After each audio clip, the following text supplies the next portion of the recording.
ሰላም ጤና ይስጥልኝ እንደምናላችሁ ውድ የቅኔ ሚዲያ ተከታታዮች እግዚአብሔር ይመስገን እኔ ሰላም ነኝ። ዛሬ ደግሞ ቀላልና የሚጣፍጥ የጾም ብስኩት አሰራርን ይዤላችሁ ቀርቤያለሁ። እስከመጨረሻው ከኔ ጋር ሁኑ። ከዛ በፊት ግን ለቻናሌ አዲስ ከሆናችሁ ሰብስክራይብ እያደረጋችሁ ተቀላቀሉኝ። ሐሳብ አስተያየት ካላችሁም ኮሜንት ላይ ጻፉልኝ። ላይክ እና ሼር እያደረጋችሁ አብራችሁ ሁኑ። ወደ አሰራሩ እንሄዳለን። እዚህ ጋር ጉድጉድ ያለ ዕቃ አዘጋጅና ለብ ያለ ውሃ ተጠቀማለሁ። ለብ ያለ ውሃ እንጠቀማለን። ከዛ በመቀጠል ደረቅ እርሾ ወይም ካሜራ የዳቦ እርሾ እንጠቀማለን። በጣም ቀላል ነው። ቤታችሁ ሰርታችሁ ሞክሩት። እርሾውን አድርጌያለሁ። እዚህ ጋር ግን ስኳሩን እንደ ፍላጎታችሁ ነው። እኔ ስኳር መጨመር ስለፈለገው ጨምሬያለሁ። እናንተ ግን አለመጨመር ትችላላችሁ። ጨውና ስኳር ስትጨምር እኔ እንደ ፍላጎታችሁ እንዲሆን ስኳርና ጨው ከፈለጋችሁ ትጨምራላችሁ፣ ካልፈለጋችሁ መተው ትችላላችሁ። እንግዲህ ውሃውን እርሾውንና ስኳሩን አንድ ላይ ቀላቅዬ ለ5 ደቂቃ የሚሆን ሸፍኜ አቆየዋለሁ። እዚህ ከድነን 5 ደቂቃ የሚሆን እናቆየዋለን። ከዛ በመቀጠል ከ5 ደቂቃ በኋላ ወይም 10 ደቂቃ ማቆየት ትችላላችሁ። ከዛ ሌሎቹን ግብአቶች ደግሞ እንጨምራለን። ጨው እጨምራለሁ። አንዳንድ ጊዜ ለምን ጨውና ስኳር ትጨምሪያለሽ ስለምትሉኝ ነው። እኔ ጨውና ስኳር ስለምፈልግ ጨምራለሁ። እናንተ መተው ካለባችሁ መተው ነው። ይሄኛው ደግሞ ቀራፋ ነው ወይም የቫኒላ ፓውደር መጠቀም ትችላላችሁ። ቀራፋ ግን በጣም ቆንጆ ጣዕም ነው ያለው። እውነት ለመናገር ለብስኩት ሲሆን ሞክሩት። 2 የሾርባ ማንኪያ ዘይት እጠቀማለሁ። በዘይት ስለሆነ የምንጠብሰው እዚህ ላይ ስናቦካ ዘይት አናበዛ። ይሄኛው ደግሞ የሎሚ ፍቅፋቂ ነው። ከፈለጋችሁ የብርቱካንም ሊሆን ይችላል። ከሌላችሁ መተው ትችላላችሁ። ባላችሁ ግብአት መስራት ነው። እንግዲህ ሁሉንም አንድ ላይ እንደዚህ ቀላቀሉት። ከዛ ዱቄት ነው የፍርኖ ዱቄት ጨምሬ አንድ ላይ በደንብ ማሸት ነው። ሐሳብ አስተያየት ካላችሁ ኮሜንት ላይ ጻፉልኝ። ሰብስክራይብ ስታደርጉ ደግሞ እንደዚህ አዳዲስ ቪዲዮ ስለቅ እንዲደርሳችሁ ታደርጋላችሁና ሰብስክራይብ በማድረግ ተቀላቀሉኝ። ዱቄቱን ካደረኩ በኋላ እዚህ ጋር 5 ተደርጎ የተዘጋጀ ጥቁር አዝሙድ አለኝ። ከዛ ጥቁር አዝሙዱን 5 አድርጌው ከቀዘቀዘ በኋላ እንደዚህ አሸት አድርጌ ዱቄቱ ላይ ብናደርገዋለሁ። እኔ ጥቁር አዝሙድን ስጠቀም 5 አድርጋለሁ። ዳቦ ላይ ሲሆን የበለጠ ጣዕሙ እንዲወጣ ያደርጋልና ሞክሩት። ከዚያ እንግዲህ በደንብ አድርገን ሊጡ ልስልስ እስከሚልልን ድረስ በደንብ አሽተን እናቦከዋለን። ሊጡ ትንሽ ላላ ማለት የለበትም፣ በጣምም ድርቅ ያላለ እንደዚህ እንደምትመለከቱት ምስሉ ላይ ወፈር ያለ ሊጥ እናዘጋጃለን። በደንብ አድርጌ ጊዜ ወስጄ ነው ያሸሁት። ቪዲዮ እንዳይሰለቻችሁ እንደ ሁሉ ጊዜው ስለምቆርጥ እኔ በደንብ መታሸት አለበት። ከዛ በኋላ እንደዚህ ሸፍነን በደንብ ኩፍ እስከሚል ድረስ እንጠብቀዋለን። ይሄ እንግዲህ እንደዚህ ኩፍ ብሎልኛል፣ በደንብ ኩፍ ብሏል። ከዛ እንደዚህ የከደነውን እናነሳውና ጠረጴዛችን ላይ ዱቄት በተን አድርገን ያዘጋጀነውን ሊጥ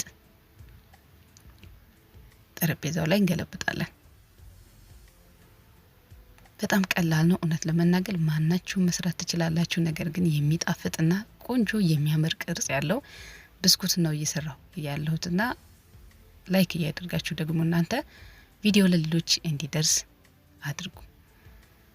ለመዳመጥ እንዲመቸኝ እኔ እንደዚህ 2 ቦታ ሊጡን ቆርጬዋለሁ። ከዛ በኋላ ሳሳ አድርጌ እዳምጠዋለሁ።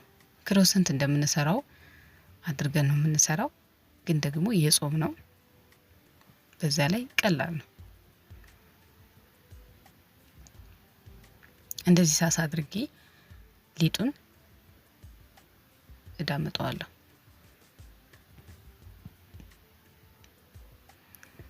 ከዛ በመቀጠል መሃሉ ላይ እንደዚህ ቆርጬዋለሁ። እንደምትመለከቱት እንደዚህ ቅርጽ ማውጣት ነው። የመጀመሪያ ስቆርጥ የሚያሳየው ቪዲዮ ተቆርጦብኛል። እንግዲህ አንዳንድ ጊዜ ስትቀርጹ ካሜራውን ከፍቼዋለሁ ብላችሁ ከዛ በኋላ ሳይቀርጽ ታገኛላችሁና ያጋጥማል። እንደዚያ ነው እንግዲህ እንደዚህ ቆራርጬ አዘጋጀዋለሁ። ለመጠቅለል እንዲመቸኝ አድርጌ አነሳ አነሳ አድርገን መቆራረጥ ነው። እዚህ ላይ ከፈለጋችሁ ተምር መጠቀም ትችላላችሁ፣ ስትጠቀልሉ ማለት ነው። ቴምሩን አድርጋችሁ እንደዚህ መጠቅለል ነው፣ እንደ ክሮሰንት። ይሄው እንደዚህ በጣም በቀላሉ መስራት ነው። ወይም ማርሜሌታ አድርጋችሁ ደግሞ በኦቨን ማብሰል ትችላላችሁ። ግዴታ በዘይት ብቻ መጠበስ የለበትም። ከፈለጋችሁ ቪዲዮንም ስራላችሁ ይሆናል። እንግዲህ እንደዚህ አድርጌ ጠቅልዬ ጨርሻለሁ።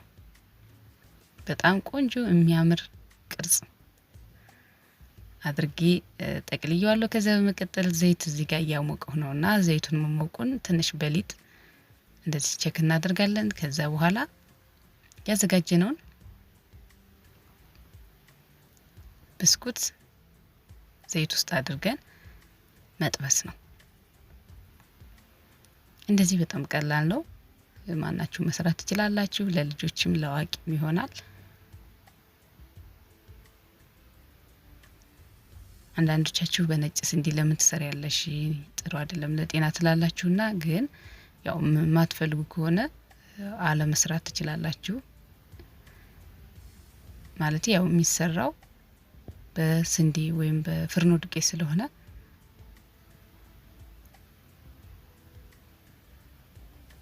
እንግዲህ በደንብ አድርጌ ቀላ እስከሚል ድረስ ገልበጥ ገልበጥ እያደረገው ጥብስ አድርገዋለሁ። ከለሩ በደንብ ቀላ እስከሚል ድረስ ቆንጆ አድርገን መጥበስ ነው።